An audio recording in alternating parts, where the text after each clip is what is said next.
আজি অহা 5 বছৰৰ কাৰ্যকালৰ বাবে নৱনিৰ্বাচিত জিলা পৰিষদৰ সদস্যসকলে সভানেত্ৰী আৰু উপসভানেত্ৰী নিৰ্বাচিত কৰিলে আৰু শপত গ্ৰহণ কৰিলে।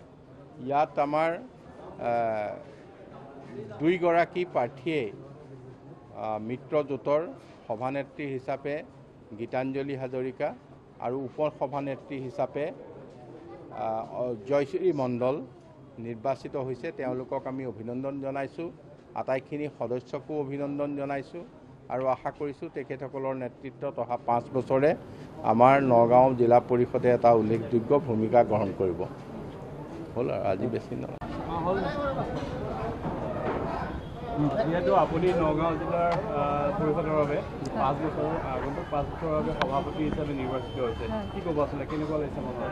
আজিৰ দিনটো মোৰ বাবে খুব সুন্দৰ আৰু মই ইয়াক শব্দৰে প্ৰকাশ কৰিব নোৱাৰোঁ। মোৰ বহুত আনন্দিত হৈছোঁ আৰু মই মোৰ দলীয় সতীৰ্থ মোৰ সকলোকে শুভেচ্ছা জনাইছোঁ। আমাৰ সন্মানীয় বিধায়ক ডাঙৰীয়া শ্ৰী ৰূপক শৰ্মা ডাঙৰীয়াক মই সন্মান জনাইছোঁ। আমাৰ মন্ত্ৰী ডাঙৰীয়াকো সন্মান, কেশৱ মহন্ত ছাৰকো সন্মান জনাইছোঁ যে তেওঁলোকে মোক এই পদটোৰ বাবে যোগ্য বুলি ভাবিলে।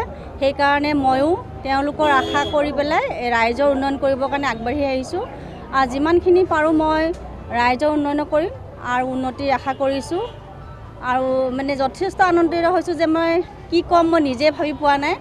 গতিকে আৰু মই তেনেকৈ ভবা নাই বাৰু। মোক দলীয়ৰ পৰা যিখিনি নেতৃত্বই মোক যিটো ক্ষমতা দিলে, যিটো মৰম চেনেহ দিলে, তেওঁলোকক মই সন্মান জনাইছোঁ। গতিকে তেওঁলোকে কিবা ভাবি চিন্তি কৰি চাগে এই পদটোৰ বাবে মোক দায়িত্বটো দিলে। গতিকে তেওঁলোকক মই অশেষ ধন্যবাদ জনাইছোঁ। নগাঁও জিলা পৰিষদ আজি গঠন হৈছে আৰু আপুনি উপসভাপতি হিচাপে নিৰ্বাচিত কৰা হৈছে, কেনেকুৱা লাগিছে, কি ক'ব, কি লক্ষ্য থাকিব? ভাল লাগিছে, যিহেতু দলে ইমান ডাঙৰ এটা দায়িত্ব দিছে। আমি 5 বছৰত সেইখিনি দায়িত্ব নিয়াৰিকৈ পালন কৰিব চেষ্টা কৰিম। আৰু ভৱিষ্যতে যিসমূহ কাম কাজ হৈছিলে বা বিভিন্ন সময়ত যিসমূহ পুঁজি থাকে বা জিলা পৰিষদ এগৰাকীক ৰাইজে নিৰ্বাচিত কৰি পঠিওৱাৰ পিছত নেদেখাৰ এক অভিযোগ উত্থাপিত থাকে, 5 বছৰলৈ বোলে নেদেখে। গতিকে এই সলনি হোৱাৰ আশা? যিহেতু আগত যিটো কৈছে অতীতটো নকওঁ, এতিয়া আমি বৰ্তমানটো ক'ম। আমি বৰ্তমান যেনেকৈ আছোঁ আমি ৰাইজৰ লগতে থাকিম আৰু 5 বছৰ নহয়, আমি যেতিয়ালৈকে দল আছে তেতিয়ালৈকে আমি ৰাইজৰ হৈ কাম কৰিম, লগতে থাকিম।